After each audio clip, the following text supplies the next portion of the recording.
Hello everyone, welcome to another Python tutorial series, and in this video I'm going to talk about the Ursina Engine 3D game engine, and today we're going to be creating the snake game in 3D. So in this game we will have a snake that moves around and eats apples, and every single time it eats an apple it will grow its tail in length. And when the snake hits the field boundary, then it will crash and the game will restart. Alright, let's get started. So let's open up a blank Python file. Let's import our Ursina module. So from Ursina, import star. And we also want to import the random module. And for this way we can randomly generate an apple and put it at a random location. So from random, import ran_int. And to set up our Ursina game, we could write app is equal to Ursina app.run. Okay, so now what we could do is create a background. And so we want to create an entity. So entity model is equal to a quad. Our scale is going to be equal to 60. Our texture is going to be equal to our assets, blue, sky. So I'm going to save and run this. And here all we have done is loaded our background, and we have run our background over here. And I'm going to set this at 6.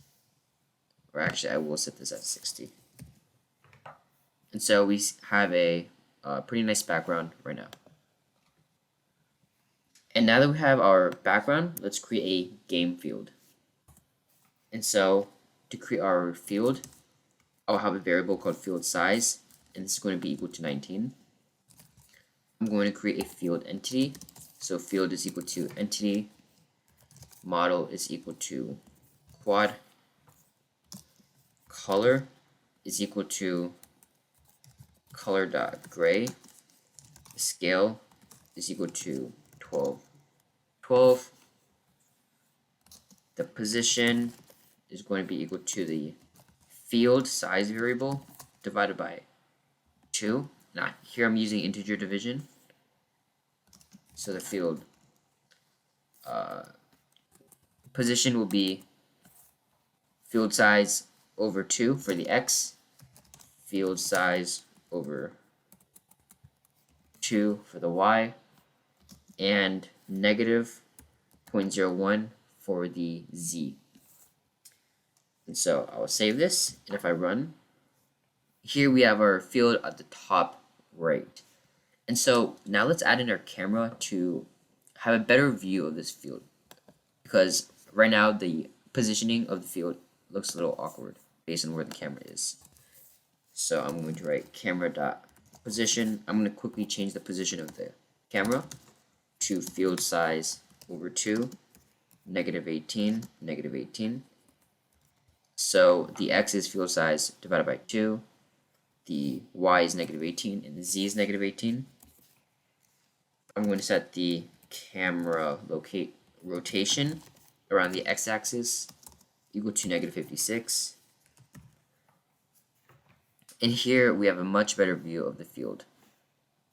And so our field is now basically in the center of our screen. And this is all because we moved the camera. Now let's create our apple. And the apple is, of course, what the snake is going to eat. So apple is equal to an entity with the parent being equal to a field. The model of the apple is going to be a sphere. And since it's an apple, we want to set the color equal to color.red. Set the scale equal to 0.05. Set the position equal to 0.1, 0.1, -0.03. And we're going to set this as a collider, and of course it's going to be a box collider because we want to check if, in the future, we're going to check if the snake collides with this apple.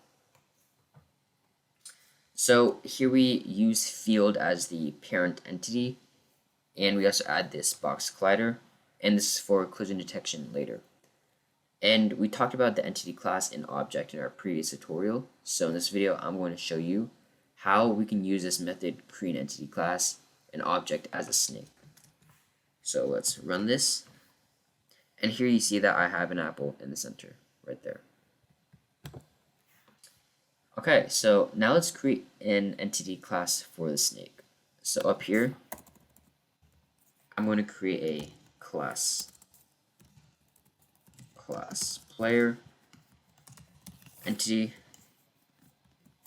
define init of self, and I'm going to call super init. And so this super function is used to give access to methods and properties of a parent class, which is here the entity class. And so I'm going to set self.parent equal to field. Self.model is going to be equal to a cube. So the snake is going to be a cube. Self.color equal to color.black. Self.scale equal to 0.05. Self.position equal to 0, 0, negative 0.03. And we're going to set self collider equal to a box collider, self dot dx, which is going to be the moving speed in the x direction, and it is going to be initially 0. Self dot dy, which is the moving speed in the y direction, equal to 0. And self dot eaten is going to be 0, and this is going to keep track of the number of apples that the snake has eaten. And we're going to be using this later. And so now that we've created this class, let's create an object of this class. So down here, I'm going to create a player object, and it is of the player class that we've just created up there. Alright, so now we should have a snake head and an apple. And this black cube is going to represent our snake. So now let's add in an update function to try and move the snake. So in our player class, below this other function, let's create define update of self. And let's set self.x plus equal to time.dt multiplied by self.dx.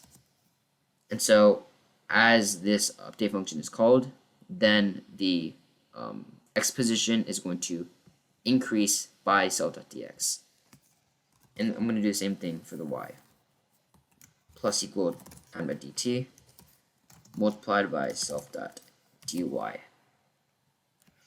And initially, the snake is not going to move because initially dx and dy is set to 0. So anything times 0 is obviously going to be 0, and this is not going to change. So now we need to add an input function to give speed. So we need to get keyboard input from the player. So right below this update function, I'm going to create a input function, define input, with a parameter of self as well as key. And I want to check if key is equal to the right arrow. So if the player clicks the right arrow, I'm going to set self.dx equal to 0.3. This is going to be a positive 0.3, meaning that's going to go to the right. Self.dy is going to be equal to 0 because if we want to move right, we don't want to move up or down. Now we could check if key is equal to left arrow.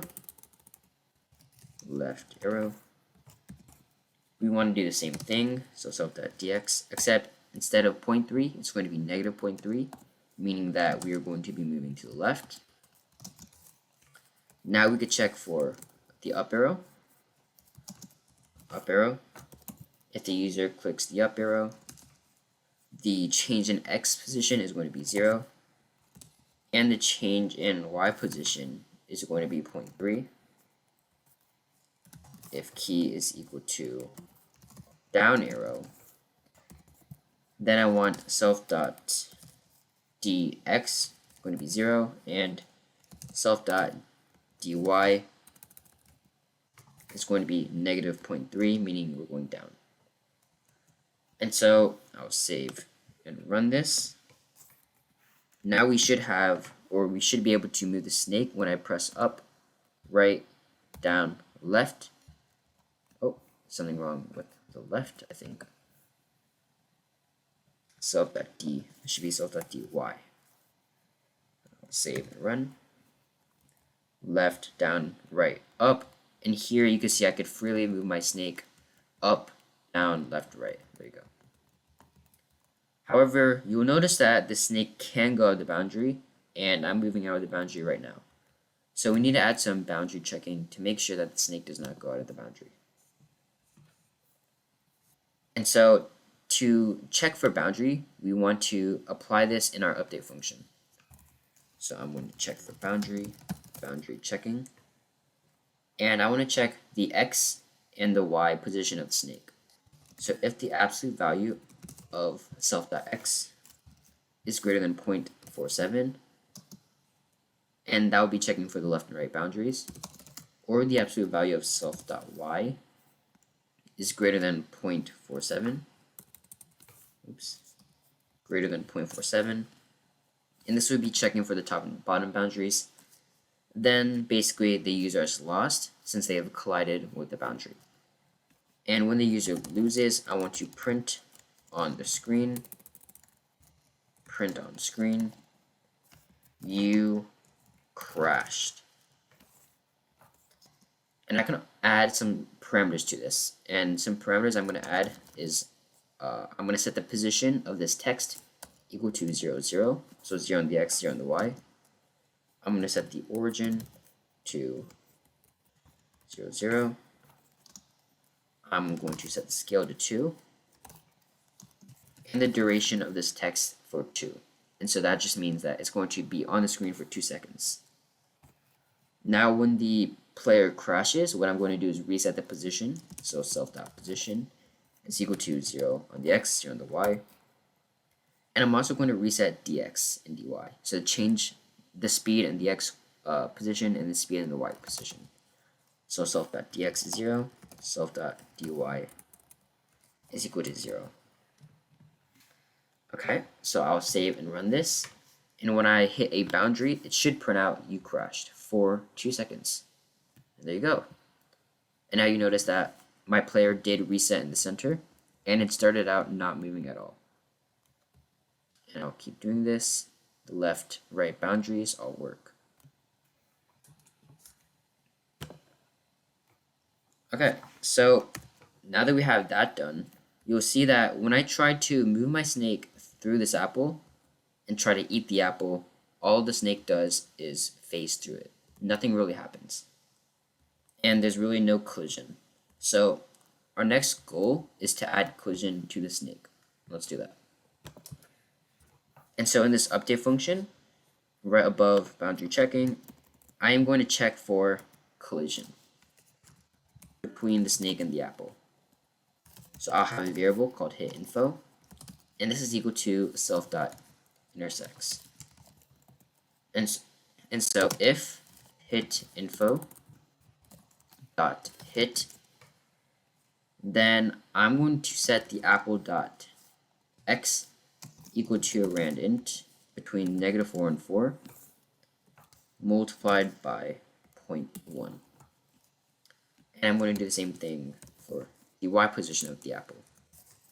It's equal to rand int -4 and 4 times 0.1. So if the snake hits the apple, or the snake eats the apple, then I want the apple to respawn at a random position. And that's what I'm doing right here, by resetting the x and y coordinates of the apple.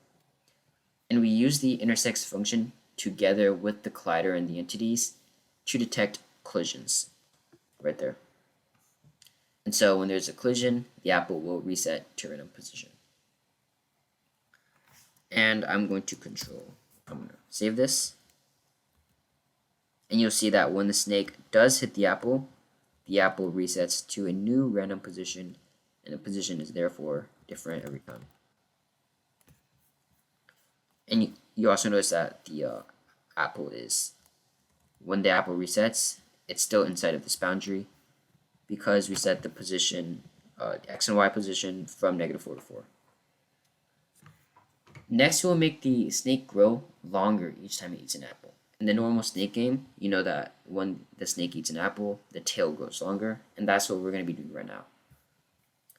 So in this main, what I'm going to do is create a list called body. So body is equal to an empty list right now. And in this update function right here, I'm going to create global body.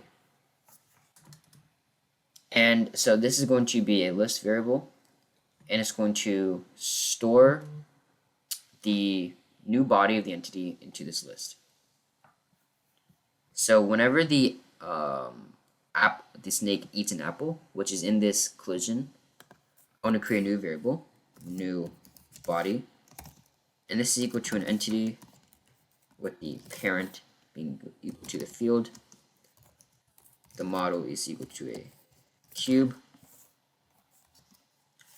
The z is equal to negative 0.029. Color is equal to color.green. The scale is equal to 0.05. And once I've created this new body, I'm going to append this into the body list. So body.append new body. And so how do we attach the body to the head and make it move with the head? Well, here's the idea. We will move the last segment of the body first and assign the position of the last segment to it, of the second last segment to it. Then we'll move the second to last segment and assign the position of the third to last segment to it. And we will repeat this process until we reach the first segment, which will assign the position of the head to the location. Also, when the snake hits the boundary, we want to reset the snake so that it has only the head left and the body will be gone. And to convert this idea into code, we will have to do this. We will, underneath this hit info, we want to iterate through the length of this body list. So for I in range, length of body -1, 0, -1, and this is going to iterate backwards. Then body index I dot position is equal to body I -1 dot position. And we want to check the first segment. If the length of body is greater than 0, then body index 0.x is equal to self.x. And body index 0.y is equal to self.y. And now in this boundary checking, we want to also check the other parts of the body.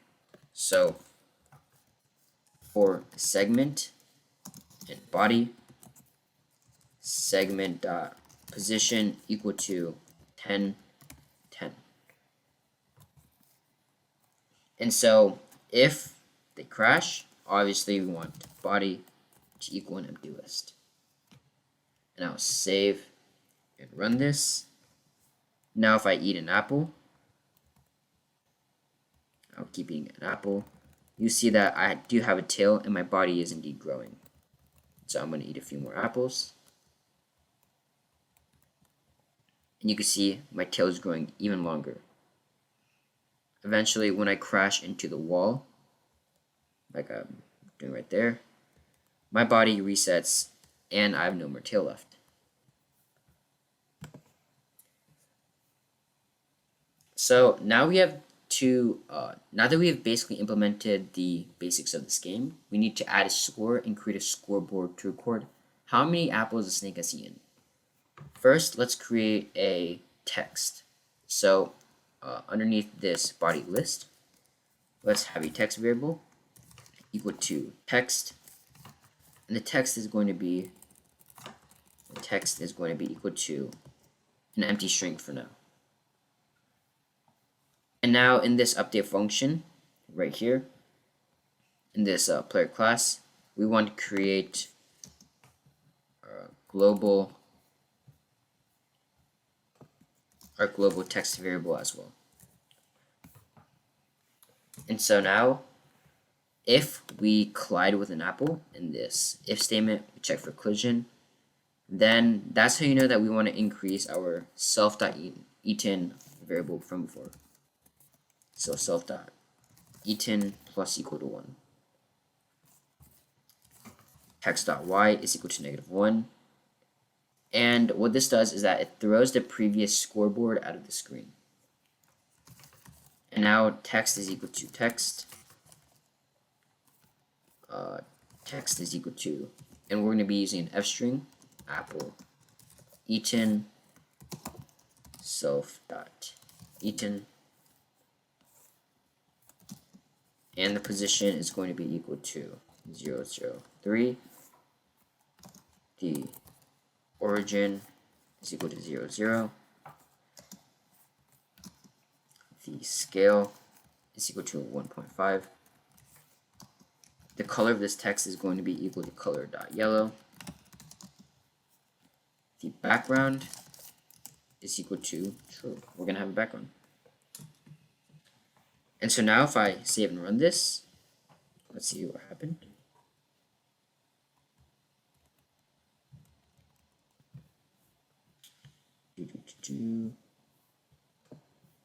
Self.eaten plus equal to 1 text.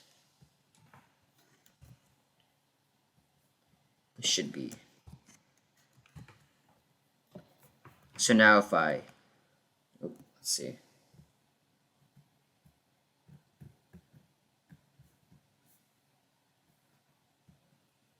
Text is equal to f string apple.eaten. Scale color.yellow, background is equal to true. If I eat this apple, you see that it does say apple.eaten or apple eaten with the amount of apples that I've eaten. However, let's move this text up. So this position, we can move it at 0, let's say 3.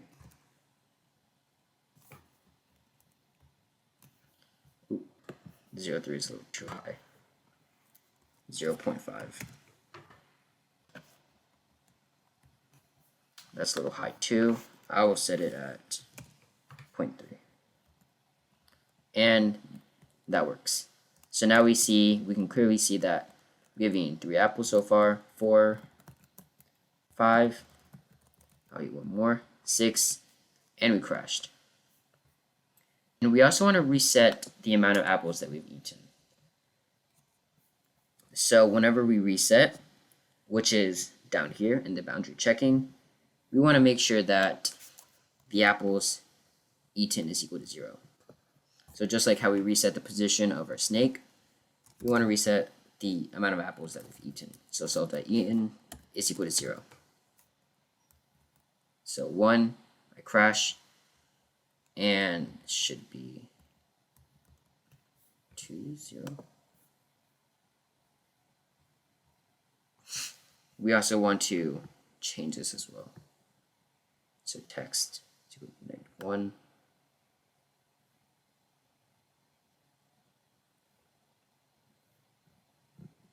And instead of just writing this out again, all I'm going to do is just copy and paste so that we will rewrite this new text onto the screen.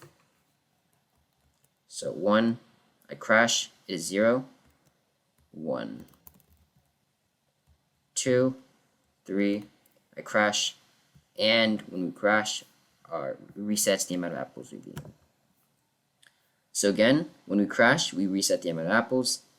Then all we do is rewrite the text onto the screen with the number of apples. And so now that we have that, let's add sounds. So whenever the snake eats an apple, we want to add a bite sound, and we want to add a whistle sound each time the snake crashes onto the boundary. So I already have some audio already preloaded onto my computer, so I'm going to be using that. And we will add that sound here. So in this collision, if the snake collides with the apple, I want to set audio And the audio is going to be in my assets folder, and it's going to be applebyte.wav. And in this boundary checking, then the audio I'm going to use is in the assets folder with the whistle.wav. So whenever this snake eats an apple, there's a bite sound. And when I crash, there's a whistle sound. Alright, so this is the end of this video. Thank you for watching, and I'll see you guys next time.